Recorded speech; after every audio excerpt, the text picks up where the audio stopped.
guys, welcome back to our European tour. We're in sunny Portugal. We've just left a little town called Lucelle where we had a little tour around the mines and the museum there. It's absolutely fascinating. Really did please my inner nerd, looking at all that old industrial technology and those old engines and electronics. I don't think it really pleased Lou very much. I could have stayed in there all day myself, but we had a really nice couple of days there. Lovely little campsite overlooking the mines. Nice little walk around the mines, and a nice little bar there as well that we found, which was very reasonable. You know, a round of beers there was only a couple of euros, so that was very handy. Now we're at the beginning of week 4. It's Sunday, so it's about day 23 into our tour, and we're on the last southerly stretch to get right down to the south coast of Portugal. We've got about 124 kilometres to go to get down to a little town right on the south coast. And we're going to actually stay in a little campsite, only because hopefully we can get in there. It's very popular. The facilities there are really good. They've got a couple of swimming pools, they've got showers, there's a laundry and a supermarket on site, and I think it's about 10 euros a night. So we're going to treat ourselves a little bit of luxury for a couple of days on the south coast. Hopefully the weather stays like this. It's gloriously hot at the moment. We can get a couple of days maybe on the beach, get sunbathing and just chillax for a few days. So enjoy this little ride down to the south coast of Portugal.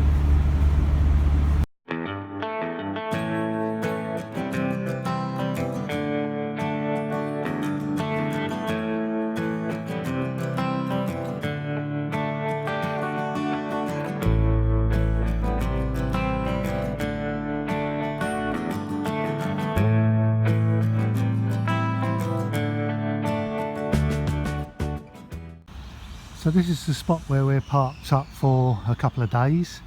We're on a really big campsite. This is part of the camping and caravanning approved set of campsites. So this is a paid campsite. We paid just a little bit over 10 euros a night for this pitch, but that's all services included, and there are a lot of things here to do. There's sports facilities like tennis courts and so forth. There's 5 swimming pools. There's a huge, great big restaurant, 2 or 3 bars. There's even a day spa, a supermarket, laundry. There's a lot of facilities here. We parked right the way tucked out at the end here. There's no other campers beyond where we are, so hopefully it's a bit of a quieter spot. There is a main road which you might be able to hear in the background, which goes past the campsite, but to be honest we haven't noticed that at all. And then there are 1 or 2 other campers you can see dotted around amongst the trees here. So let's go and show you the rest of the site. We're just walking up to the main pool area. There is a huge restaurant here and a couple of bars. And a couple of the larger pools are designated adults only, so there is a children's only pool. I mean, we are right in the beginning of the season. It's still only early March here, so which is why it's so quiet around the pool. I should imagine it does get quite busy during the summer months.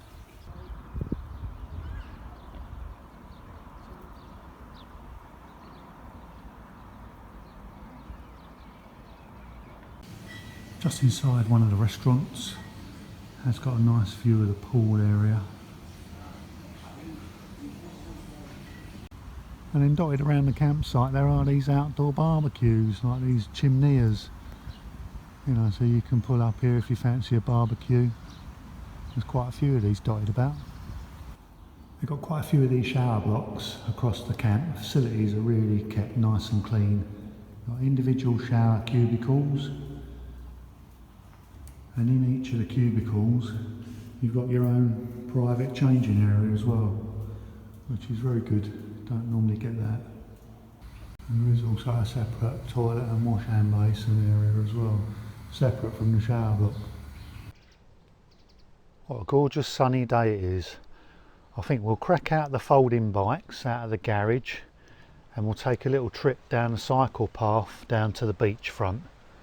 There's a lovely little cycle path that goes through the park. You don't have to touch any of the main roads all the way down to the beach.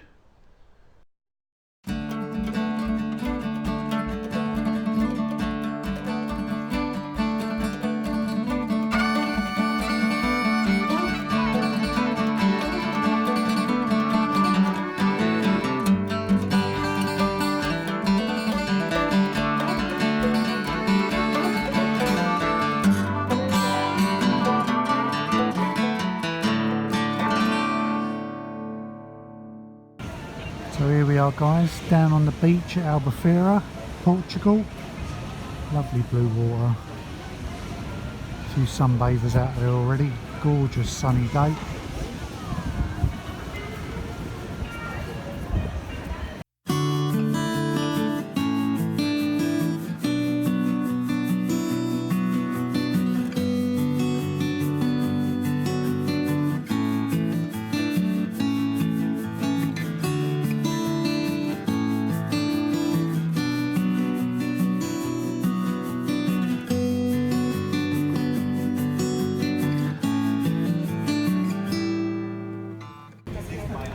Just in the town centre at Albufeira. We just stopped at this lovely little restaurant for some lunch. Alright babe, you alright? Yep. Lovely sunny day.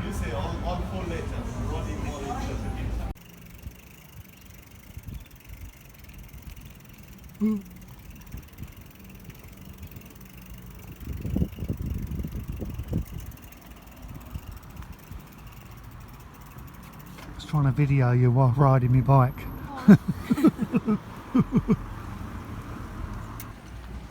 Couple of quid's worth in there, isn't there? Nice couple of sun seekers down there. Look at that. Lovely.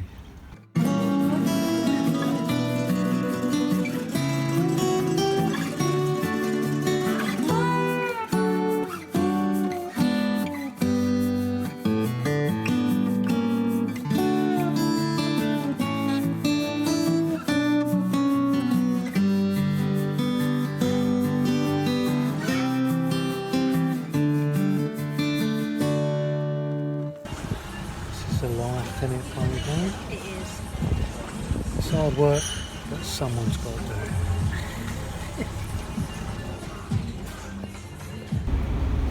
So we're just heading along the south coast a little bit further west from Albufeira. There's a couple of guys mentioned on Instagram that it was worth going to see the fortress at Sagres.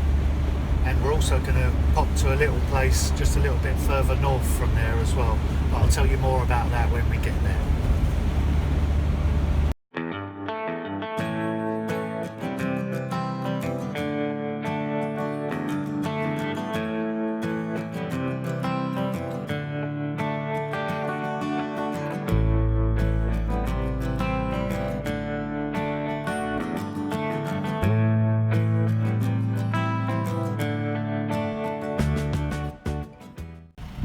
So we're here at Cape St Vincent.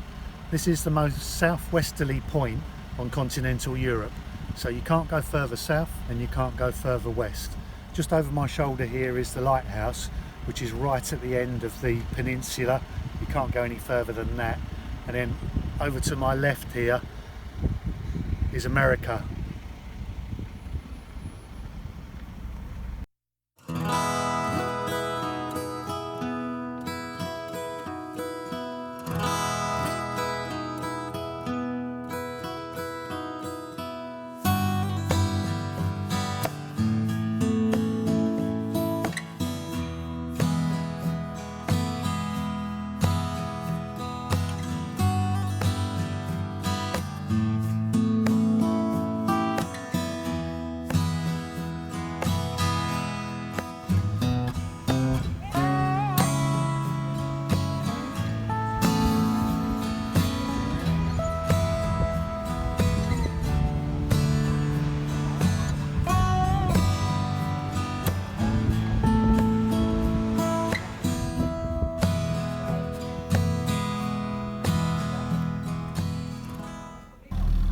So we've come down here at the request of Lindsay Douglas on Instagram.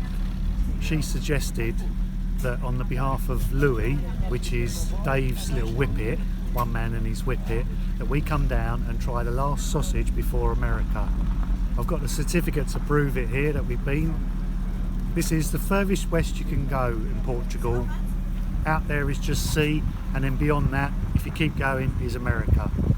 So I'm here just to taste the sausage and give you my verdict.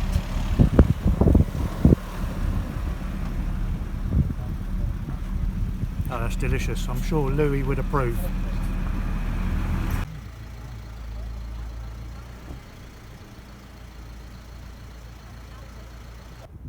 There's a huge great big car park near the castle, the fortress at Sagres.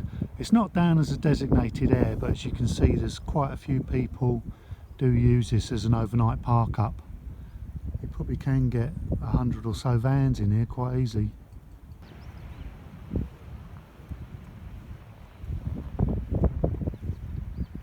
Over there in the distance you can just see the lighthouse where we were yesterday. I was enjoying that last sausage before America. We're up on top of the battlements. You can see the old cannons there pointing out to sea. I'm going to have a closer look at those in a minute, but just out of interest, up here they unearthed a huge great big, well, two schools of thought. One's a compass, one's a sundial. It's 50 metres in diameter and it's divided into 48 segments, but as you can see some of the segments are larger, some are smaller, so they're not equal segments, which makes me think it's a sundial. If it was a compass, would that not be divided into equal segments? And 48 into 360 doesn't go, whereas 48 segments on a day is half hourly segments maybe.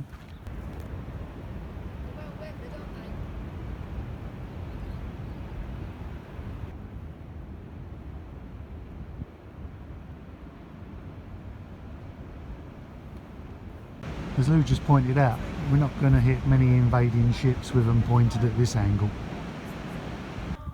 Inside this like maze-like building, which they've called the Chamber of Sound, there's obviously a cave system that goes down to the coastline, and every time you get a wave crashing into the cave, it transmits all the noise up through here. Any second now.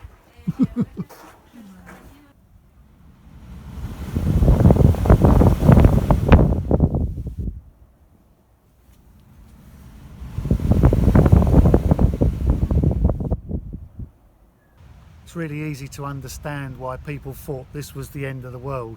We're at the most southern westerly point of Portugal, and as we stand here all you can see around you is ocean. There's nothing around here at all, and a lot of people believe that if you went out there you literally would fall off the end of the world.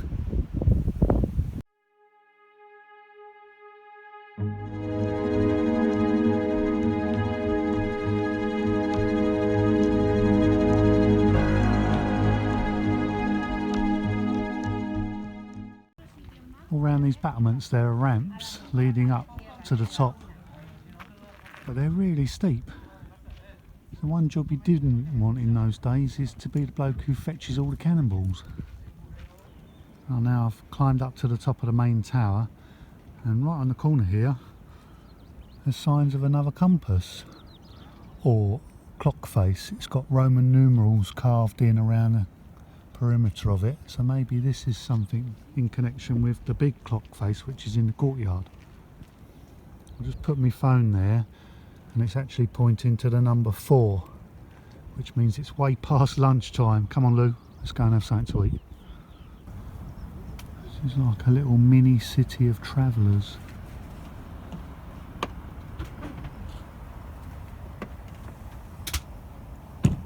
You can see the lighthouse on in the distance. It's really handy having this smart TV in our van. If you want to watch a movie, like the other night we downloaded a copy of Bohemian Rhapsody and was watching that. And then when we don't fancy a movie night, I like to catch up on my old YouTube subscriptions and some of the people that I follow. And tonight we're watching my old mate Mel. And if you're new to his channel, he's turning this transit into a stealthy, off-grid, go anywhere, sleep anywhere camper van. and I highly recommend you check out his channel. I'll put the link in the description below. Morning guys, this is where we parked up last night. You can see there's a lot more vans here. This is just a free car park. Now this isn't an air, you can just see our van there, hopefully in the middle of that row. And what I did is I just jumped onto Google and just looked for free car parking spaces. I had it on satellite view so I could see the location, and this opened out to a massive stretch of beach here with a car park right adjoining it. There's no services here. There are a few bins obviously for waste materials, but water and your own grey waste and everything you've got to take with you obviously. But there is a massive stretch of beach over there. This is on the west coast of Portugal. The surfing's really good. A lot of the guys here that are camping in vans are surfers. So I'll just take you down there and just have a look at the beach. So here's the free car park area. There is another road that leads up the hill there, and there's a very small car park at the top of the hill, but it doesn't look big enough to hold any vans. So only cars park up there. And then there's a path that goes along the hill there, and there is a little access onto the beach at the far end. And then there's these massive sand dunes, huge great big stretch of beach, and then just beyond those dunes obviously is where the sea is. And again, the huge stretch of beach, brilliant for surfing. Lots of guys that come down here stay here for the surfing. But fantastic location and totally free to park here.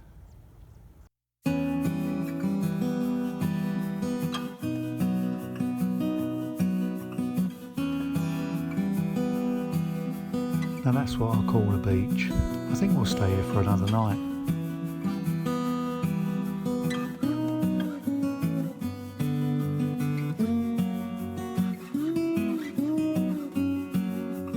We really hope you're enjoying following us on our trip around Europe. If you've liked the videos, please do give it a thumbs up. And if you've got any comments or questions, then leave them in the comment section below. Thanks very much for watching guys. Cheers!